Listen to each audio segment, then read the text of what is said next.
Hello Virgo, how are you? Welcome to my channel. My name is Jane and my channel is International Tarot. If this is your first time coming, I do 2 readings in each video. I start with a love reading and then I move into a general reading. Now, I just wanted to introduce you to my new deck. It's called the Tarot of Delphi. It's a collection of neoclassical paintings. And the subject matter is Roman and Greek mythology, so it's actually quite lovely, and there's a lot of human emotion in these cards that are quite different from the traditional Rider-Waite. So I've fallen in love with this deck, and I hope you like it as well. One more thing, the candle holder, I got a lot of emails about this.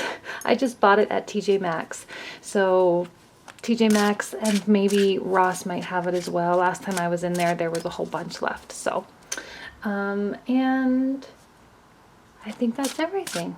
Here we go, Virgo, your love reading for February 2016.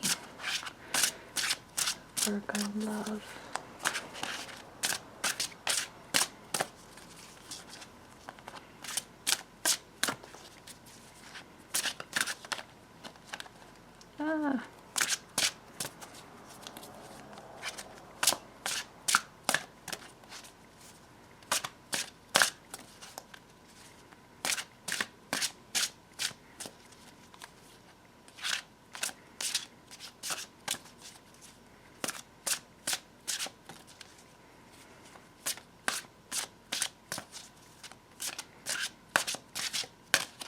Okay, here we go, Virgo.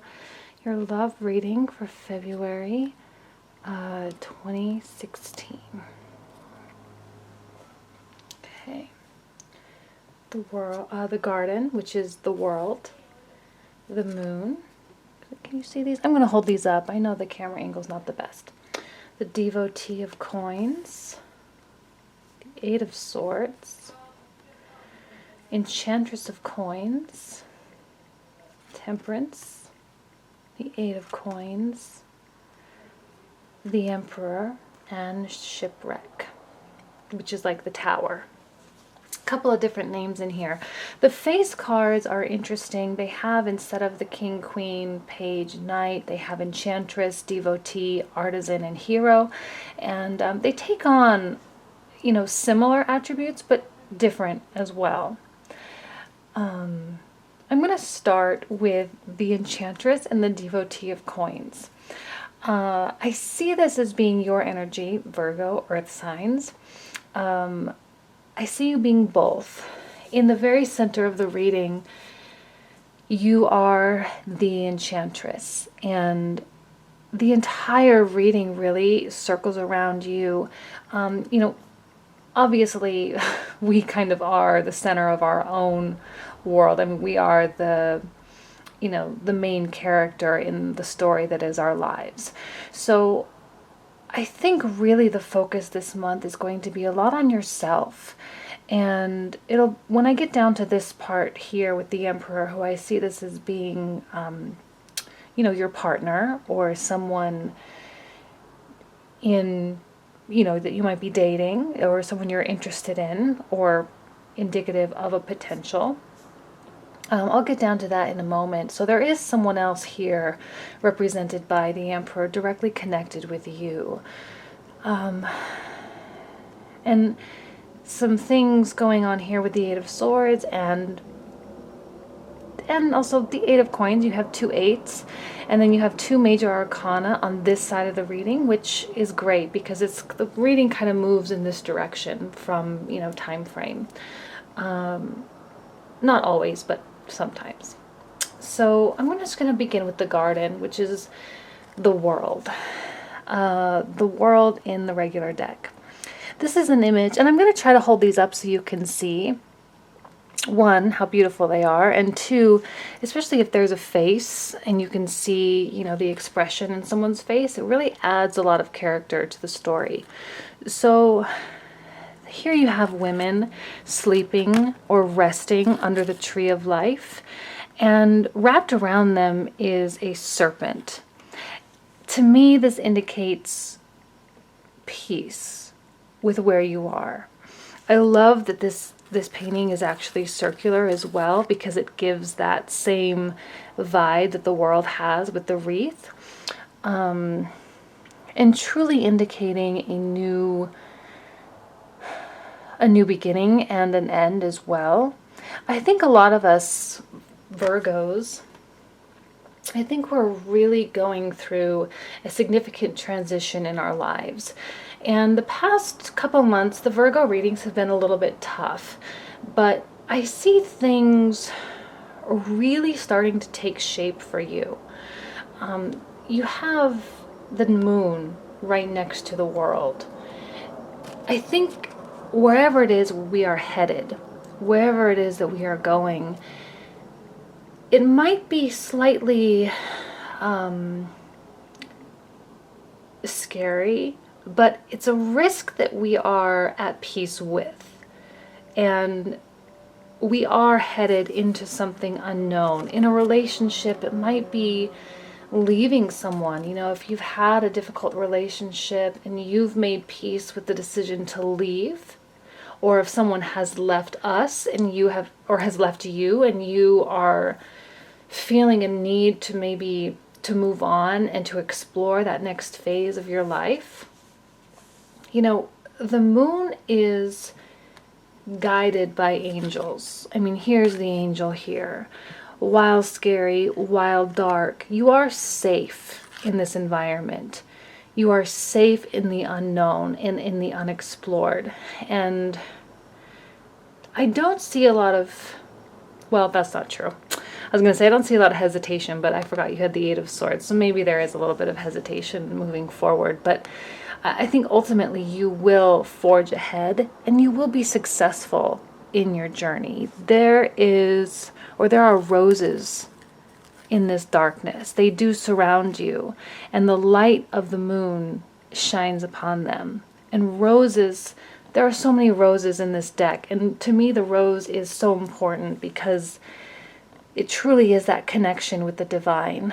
And it is also following our heart, which is usually love in general. The energy of love, not love toward a husband or a boyfriend, a girlfriend or a wife or a partner, but love of the universe and what really makes the world really go around. You are safe in this darkness. With the devotee of coins here, again, a very lovely image. She's a youth, young, and here she is putting together a vase, again, of roses directly under a statue of the goddess of Venus. Now, this is coins, it's not cups, so there is more of a practical side to this card. But I think you might be wearing your heart on your sleeve a little bit. And the vulnerability that comes with the moon and the vulnerability that comes with, you know, coming to a close or embarking upon a new journey,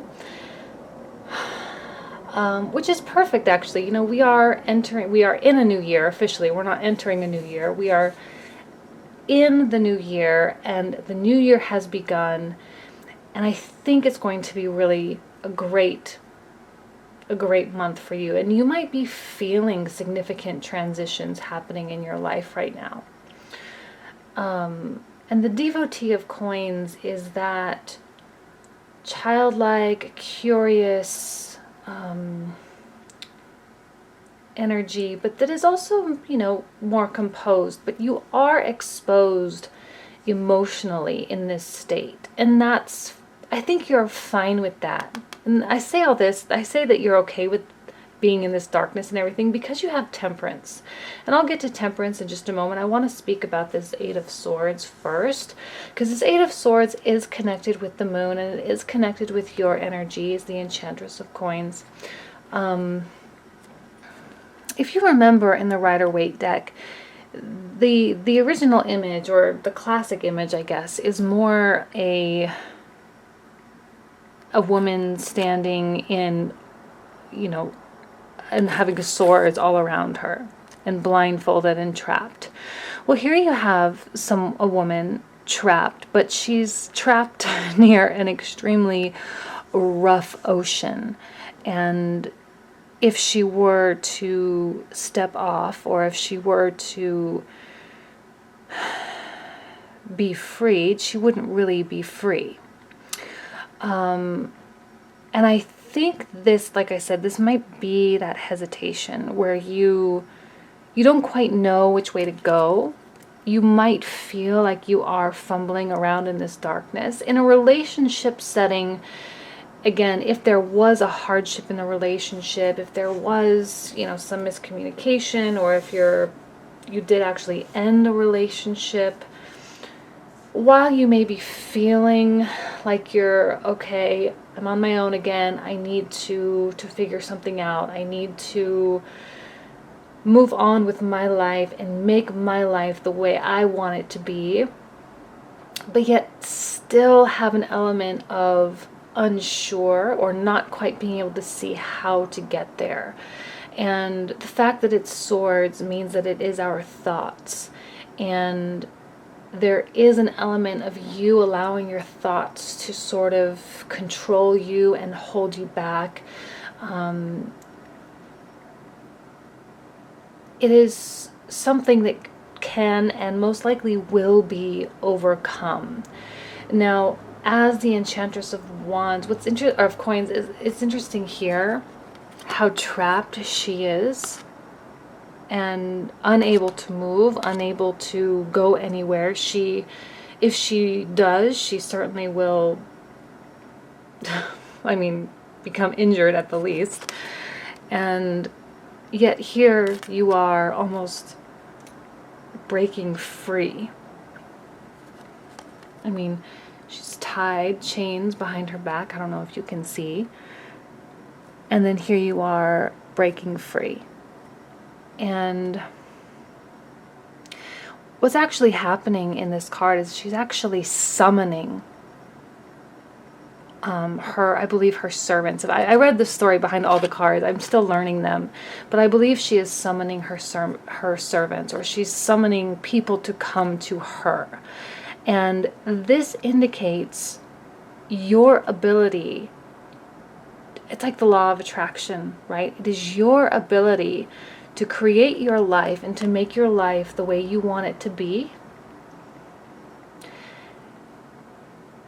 And in return, the universe will offer you blessings. When I say the law of attraction, I don't mean like you're just gonna, sit there and think about it. Okay, I'm gonna use if you're single as an example. I don't mean you sit there and you meditate and you ask for the perfect man or woman to come into your life. That's not the law of attraction. The law of attraction is you making yourself better. It is you becoming the type of person that you think the type of person you wants. If that makes sense. Like your ideal partner, the one that you have in your mind, is going to be attracted to a certain type of person. Are you or are you not that person that they would want? And that I think is really what's happening here. You becoming the best of yourself. You breaking free from whatever is tying you back. And you summoning unto yourself the things that you want in your life. And it is fully in your control, in your power. And as earth signs, as a feminine energy, we are more inwardly looking. And as Virgos especially, being so hypercritical of ourselves and always holding ourselves to these high standards,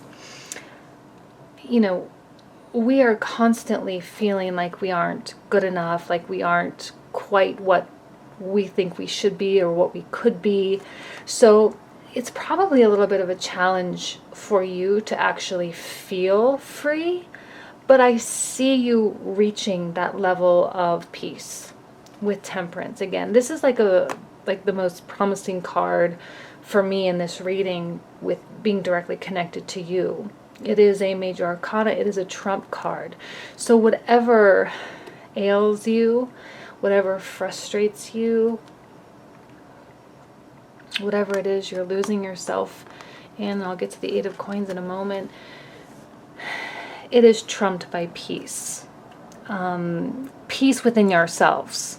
Now, there's some external things happening here with the Tower, but nonetheless, peace and rainbows and butterflies, and yet again, more roses. And your heart meets your mind. You find that internal equilibrium. You find the balance between feeling trapped and breaking free. And that balance might be found through working. You have a lot of the coins, Enchantress, Devotee, and the Eight of Coins. You actually have a lot of major arcana.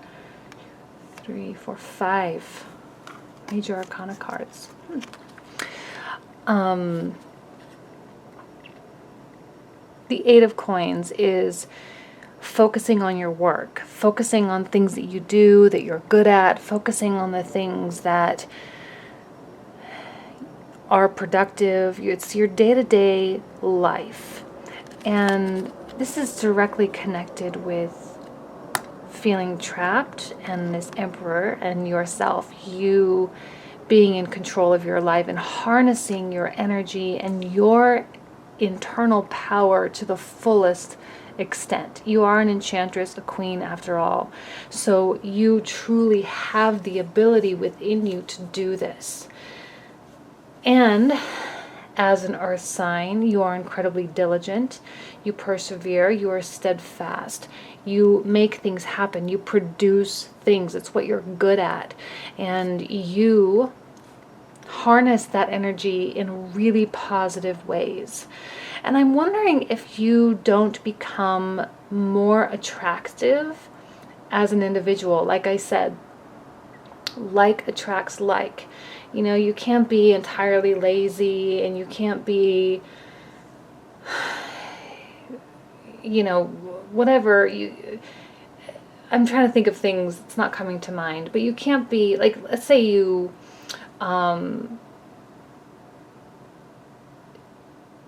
you stay at home all the time and you watch TV, and yet the ideal person, the person that you want to be with, is like this really fun, outgoing person that loves to go out to find restaurants and concerts and loves to go out.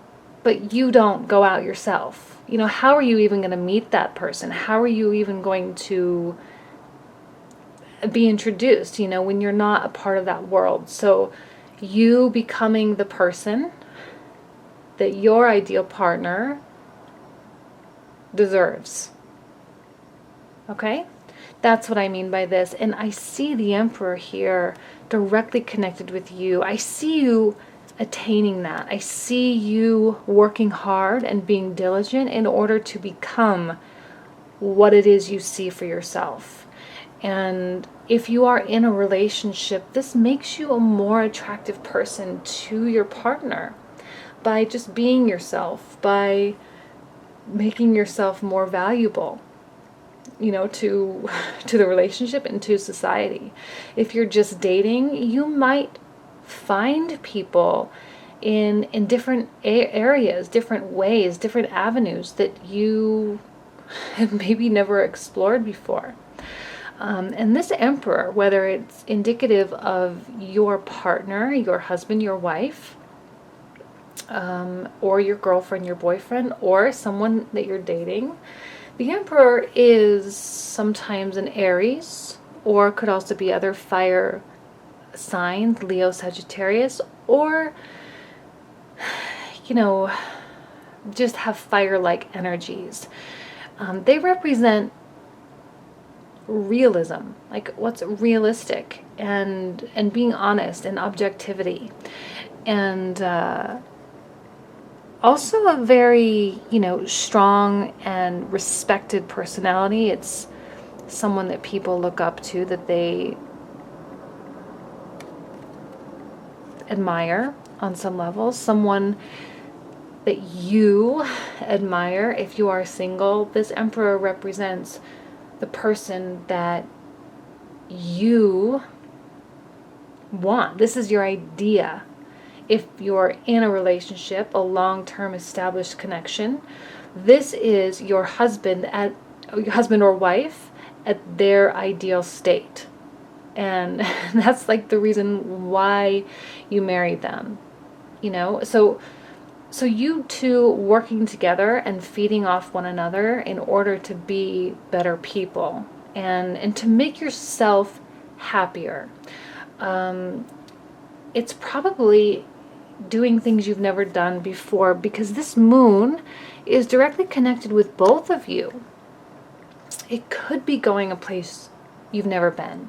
It could be developing talents like learning a language, or learning how to, work on cars, or starting to garden, or whatever things that means to you. It's going to speak to everyone in a different way. But that you sort of are embarking upon this unknown territory together, and breaking free of these swords together, and working hard together. And if you are single, they might also be going through a similar type of breakthrough. And again, I'm not an astrologer, so I don't quite know what's going on in the planets, but it's possible that there's some significant celestial shift going on. And this could mean a shift for a lot of people. And I see this happening for both, because it's connected with all of you. Now, this shipwreck, which is the Tower, this is one of my favorite cards in the deck. See how pretty it is? Like, I'm going to say that about all the cards. I just love this so much. 3 women. And you can see the shipwreck in the background and how powerful that ocean is. It just comes up and swallows the ship and just drags it down. And the fact that these women even survived and made it to shore, it's like a miracle. Now, the shipwreck, the Tower, is sort of like the universe smacking you back to reality. And that's why I say the Emperor is also an indication of realism and of objectivity. Because if you go off track, if your life isn't quite going the path that the universe sees for you, it's going to put you back on track, and it's going to do it real quick. I'm going to pull out another card. Hopefully it gives me a little bit more information about what this shipwreck actually means, because it's so, I think, for me, the shipwreck and the Tower, they're actually really positive cards. While the imagery can be a little bit dramatic and, dark on some levels, for me, it's just really, who doesn't embrace change? Not all change is easy, but ultimately change is always for the best.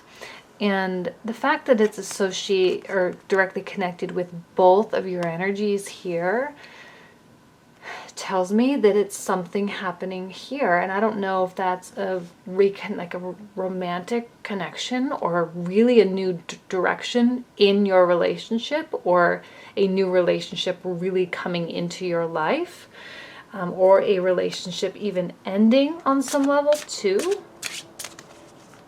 So let me pull out another card.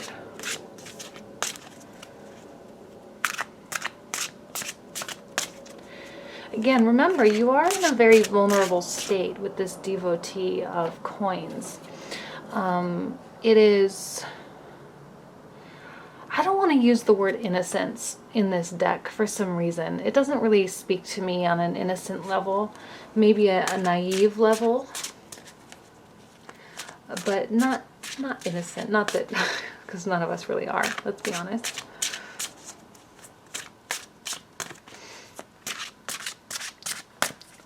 Okay.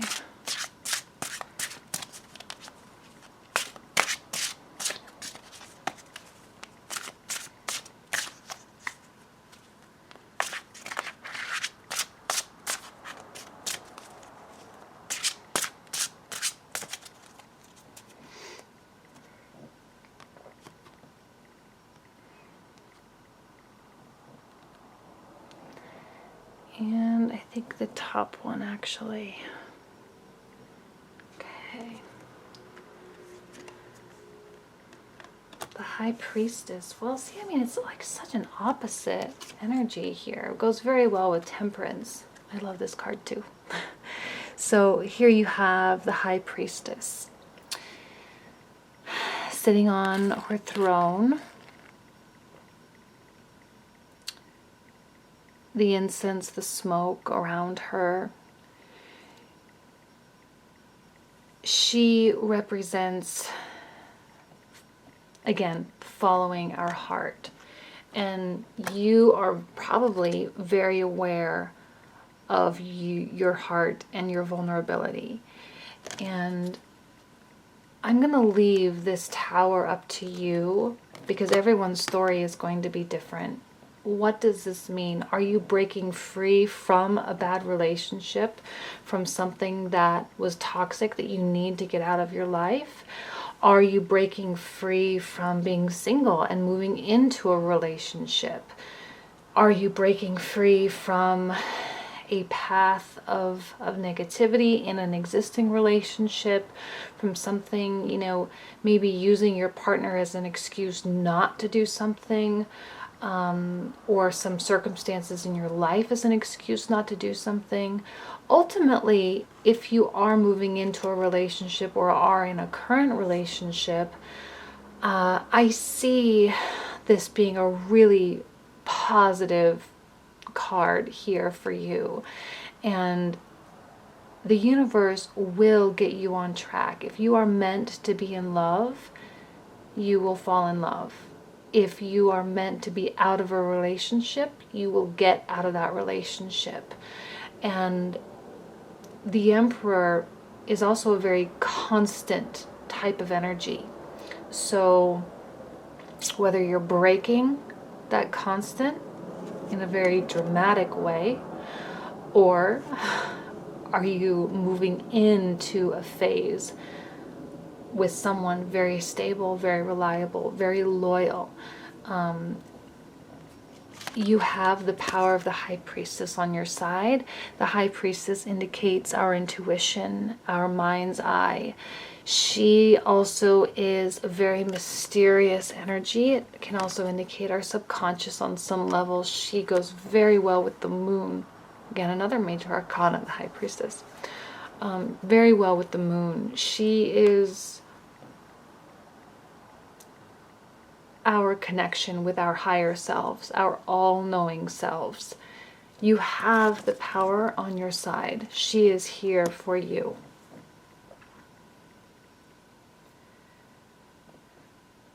Okay. Wow, I hope you see this as a positive reading. I hope you see the shipwreck as being something that's good for you. You know, without the shipwreck, okay, these women never would have come to shore. And who knows what happens at this point, you know? What do they create?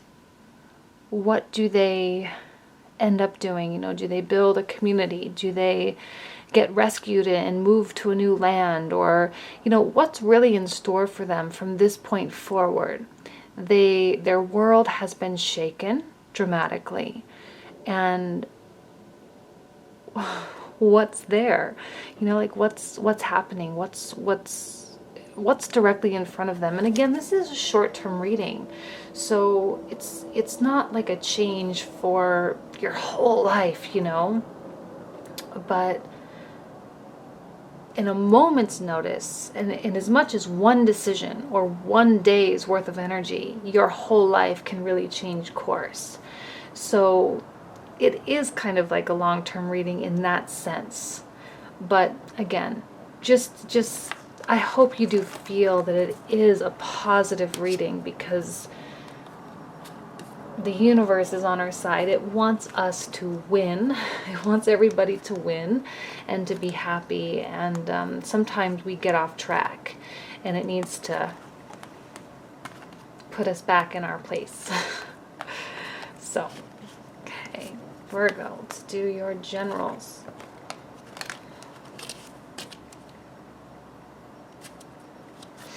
Okay, the general energies for Virgo for February 2016, encompassing all areas like career and finance, travel and family, and any other messages that we are meant to receive. Now, some people comment when the cards pop out of the deck and I don't pull them. It's just my style. I prefer to be more clean and organized. It's just the way I do it. I don't like to pull out the cards that jump out. General energies for Virgo for February 2016.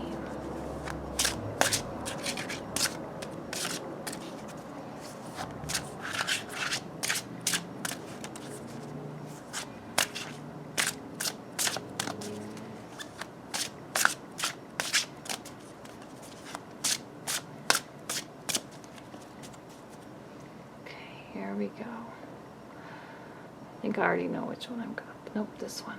Okay.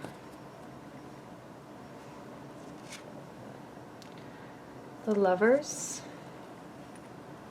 the Star, the Garden, Four of Swords, Two of Wands, the Eight of Wands, the Chariot, the Two of Swords, and the Hero of Swords. Okay. Very interesting. It's almost like another love reading. I'll try to make it more general, but I'm sensing a lot of love energies in this reading, specifically because we have the Lovers coming out in the very first spot. I think for many of us, the past few months have been a little bit difficult. We felt a little bit stuck, a little bit stagnant. And I think we're kind of coming out of it. The Lovers, I don't know if I really need to talk about this card. I mean, it's physical connection, but also emotional connection and genuine feeling, also intellectual connection as well. It's what I call the Holy Trinity. When you have physical, emotional, and intellectual connection with someone, it's something that can be incredibly difficult to find, and sometimes it can go sour, and it can be incredibly difficult to leave as well when it does. I think the things that we have been wishing for,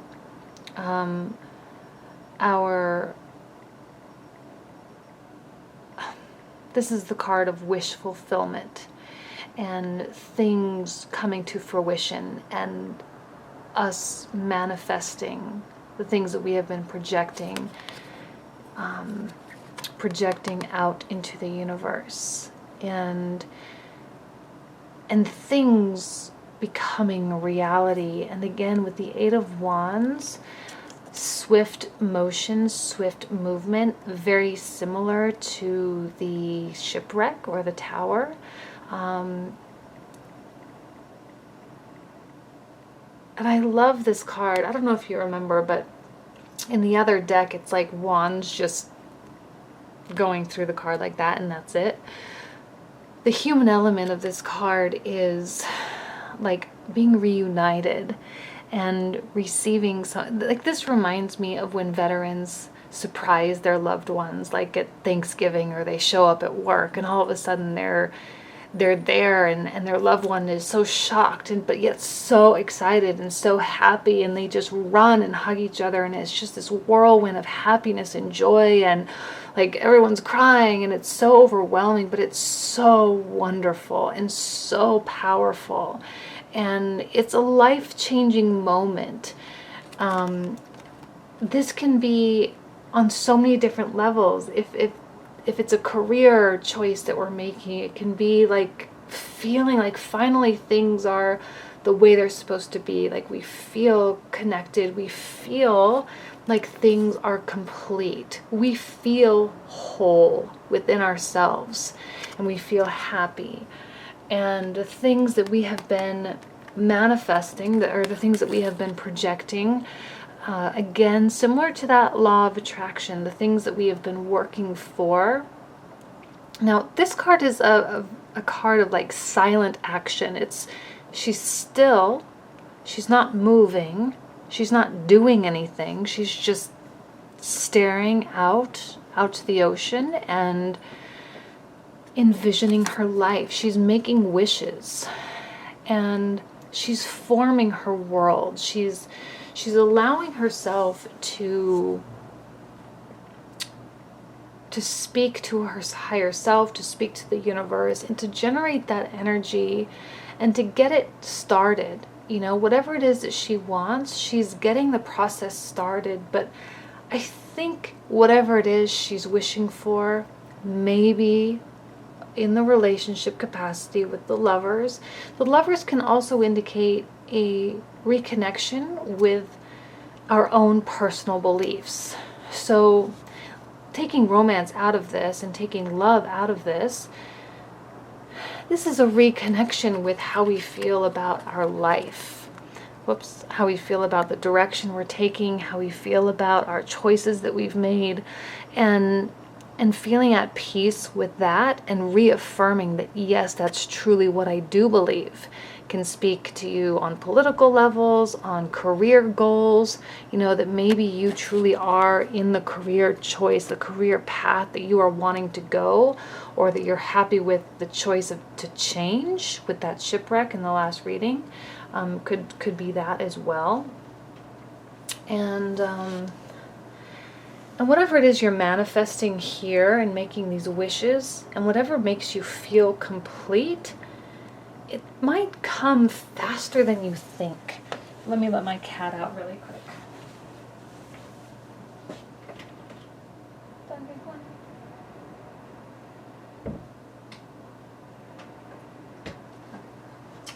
And I'm going to need to let her in as well in a few minutes probably.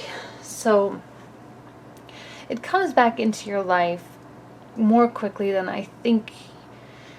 I don't think you're going to realize that it's actually happening when it's happening, or you'll realize it's happening, but it's so unexpected. The Four of Swords is, so you kind of have this quadrant here, and again, I kind of see the readings usually moving from like corner to corner, and when I look at these readings, I look at them from all angles. But to be honest with you, this corner here seems to be a little bit of the challenge for the month. These are beautiful cards, and these three, I mean, they're not terrible, they're not bad, it's just a little bit more the difficult side of things. The Four of Swords isn't really difficult, it's just a very quiet card.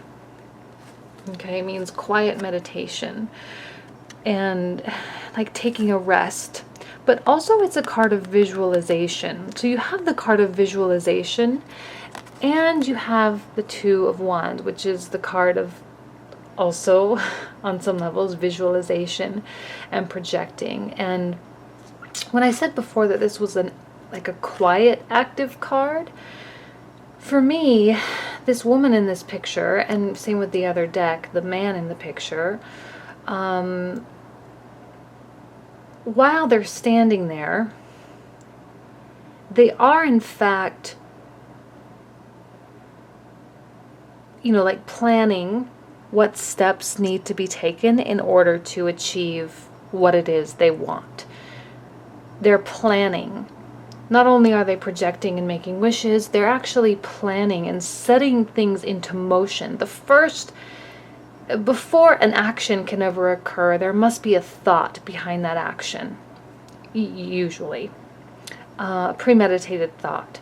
So that is what she's doing here. So it's an activity that she's doing, but it just looks quiet. But here, it's just picturing and seeing, how are you going to do it better next time, the next time around? What are you going to do differently? And it is also a card of looking back, but also using the past experiences, the past learning experiences, the past lessons, in order to make better decisions in the future. So, in regards to the Lovers' personal beliefs, and the wishes that we're making, it also tells me that we are not going to allow ourselves to make the same mistakes again.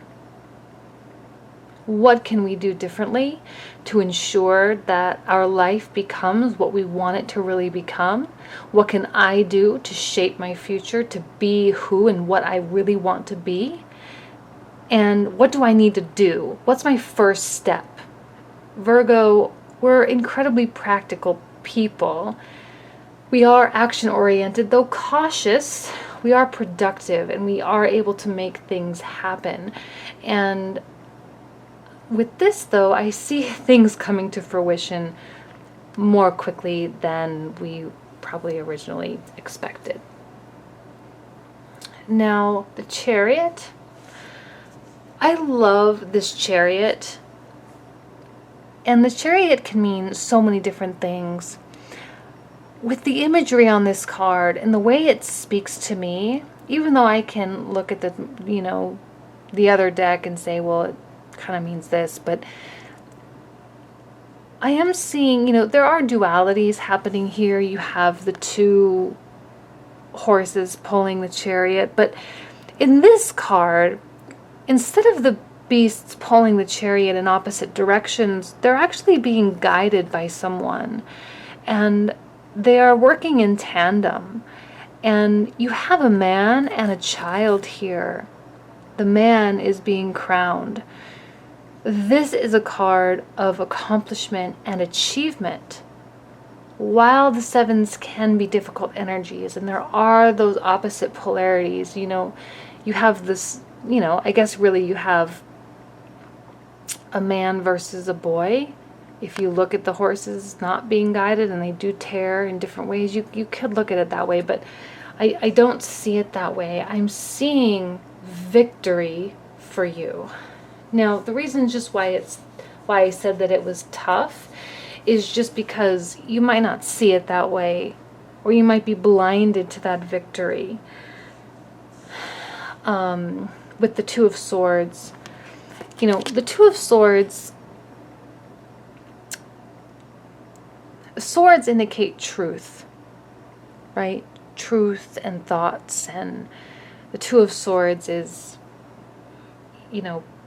being unsure of which direction to take, being uncertain, and not being able to really see what's right. Maybe if there are two directions, maybe both directions feel right, maybe both directions feel wrong, and not being able to really discern the truth. Even though you have the scrolls here, they are in your possession, you are unwilling or unable to see them. And I don't quite understand why this card is here. Other than I'm seeing just maybe our Virgo selves, as we do, with a little bit of the critical thinking and holding ourselves to those higher standards, we might be unable to see and understand, one, that the things that we are wishing for truly are coming to fruition. They are happening, they are occurring. And two, that it truly is a victory. There are good things coming into our lives, that we have accomplished something, that we are being celebrated. Other people are celebrating, other people are happy, they're welcoming us, they're joining us, they're walking with us.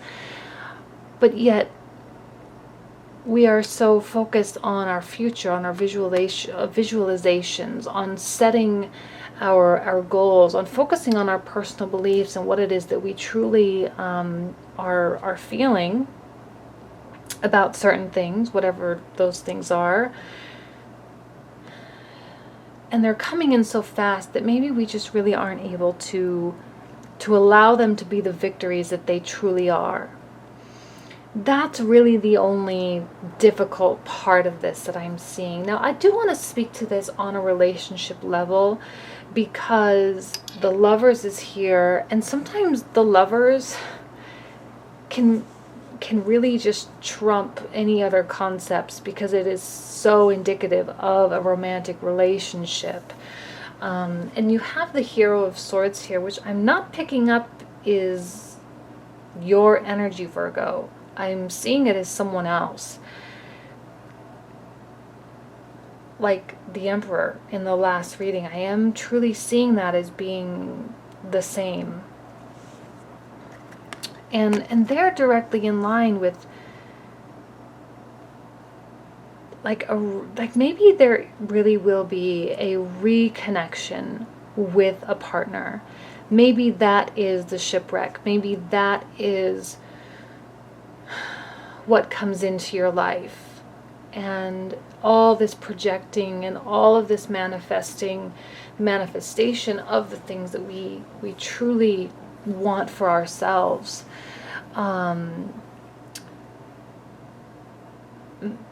Maybe it has a lot to do with the love department.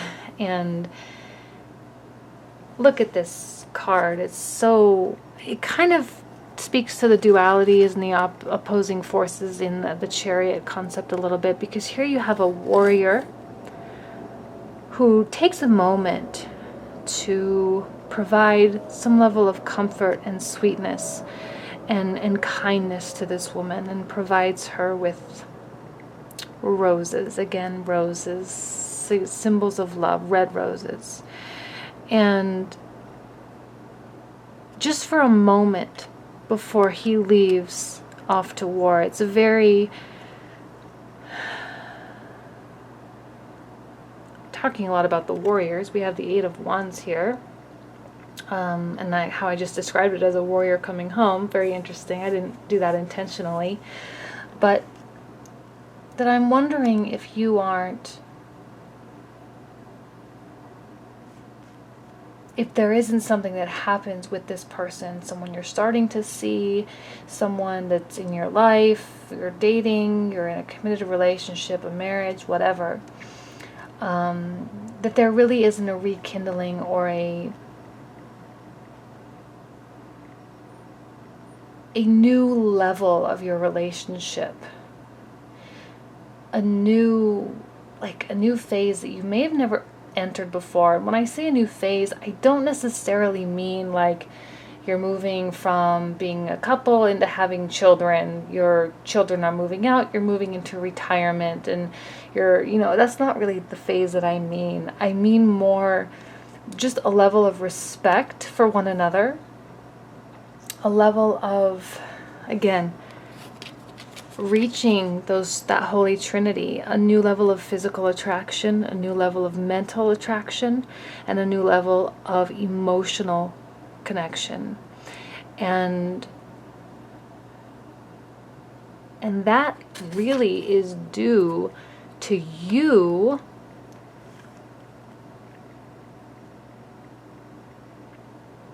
doing all this stuff that we already talked about.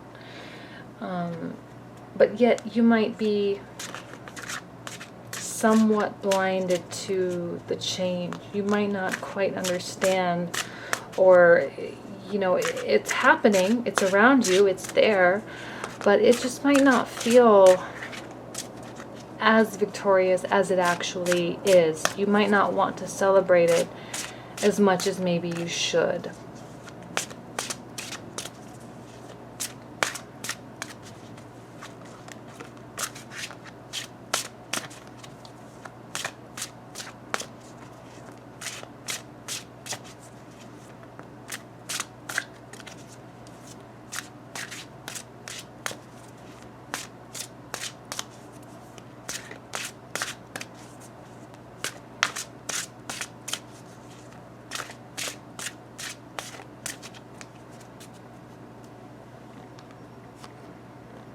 Oops, actually, I don't even need to do that. I'm just gonna do the top ones. Okay.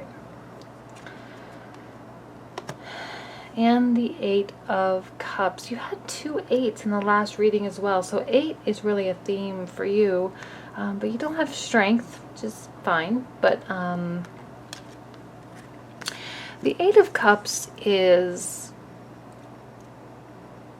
I'm actually going to show you the old, or the traditional Rider-Waite deck. The reason why I'm doing this is because I want to show you how, like, almost like how different this card is and how the same it is. And this card was a little bit of a challenge as I was learning the deck and reading about them. But if you look at the Eight of Cups here in the traditional Rider-Waite deck, here you have someone leaving the things behind, the things that are comfortable, the things that are known, the things that are familiar, and moving into that, the moon again, that darkness. Now, there is no darkness in this card, but there is a woman looking back, yet she is going to be pulled forward by the other two. She will be outforced, or what's the word, like overpowered by the other two, and she'll be pulled along with them. Oh, there's my cat. Hold on 1 second.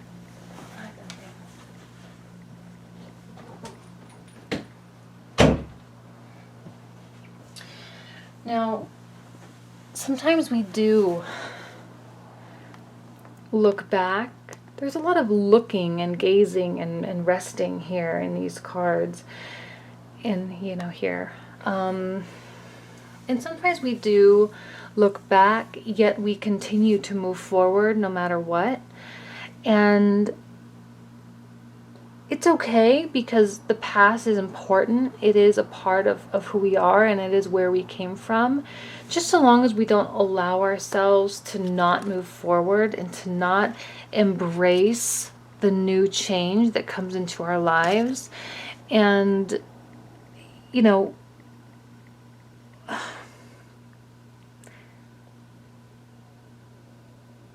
there are things in front of you, and while you might not know what they are, you might not understand them, they are blessings nonetheless. Now, you have the power of the star. The stars are our guides. They are, they are celestial beings, celestial entities. They act as our compass when we are lost, our wish. The wish is the big picture. It's what, like, if we could have anything, what could we have? And it helps to guide our day-to-day decisions. Sometimes if we wish, I'll speak to it in a romantic sense, even though this is a general reading, but because the Lover's here, I just think there is a lot of love stuff happening. If we wish, and I'll go back to that example of having an ideal partner, we have this idea of what we want our partner to be, whether it's our current partner or someone new. And if that's truly what we want, and that's the wish, that's the overall, when we go on, so if you're dating someone, or you're trying to date, or you are dating actively, and you're meeting lots of people, and you're going out and having a good time, having that idea in your mind helps to weed out the candidates that you're not interested in. If you had no idea what you were looking for, it would make dating a lot harder. And it will help you to say, okay, well, they don't meet certain criteria, but also not judging at the same time, and being open to the things that the universe brings to us. But it's important to have that bigger picture, because it does guide us on our day-to-day. In a career sense, if you know that you want to be an anchor on, or on CNN News or something like that, and yet you go to school for pottery, that doesn't really make sense. It doesn't necessarily go hand in hand with your bigger picture. But if you go to school for pottery and have no idea where you're going, then how do you know if you're going to make the right decision? There's no right direction, there is no right decision, but yet there is no direction, there is no bigger picture for you to use as a guide. You're just kind of wandering along aimlessly. And sometimes that bigger picture forces us, or guides us, to leave certain things, to leave things that are comfortable, to leave things that are unknown. To leave things that are known and familiar to us.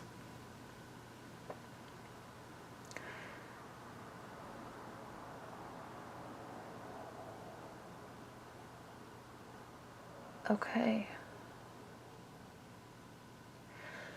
Well, I think that's everything. So, quite two beautiful readings. Virgos, you're kind of my tough audience. You definitely are some of my more tough critics, and which is fine. I'm a Virgo. We're all I get it, and but I think the past few readings have been somewhat challenging for us, and I am so excited for this new month to come. I think things are finally shifting to work in our favor a little bit. So I wish for you nothing but the best this month, and I look forward to seeing you in March. Thanks for watching.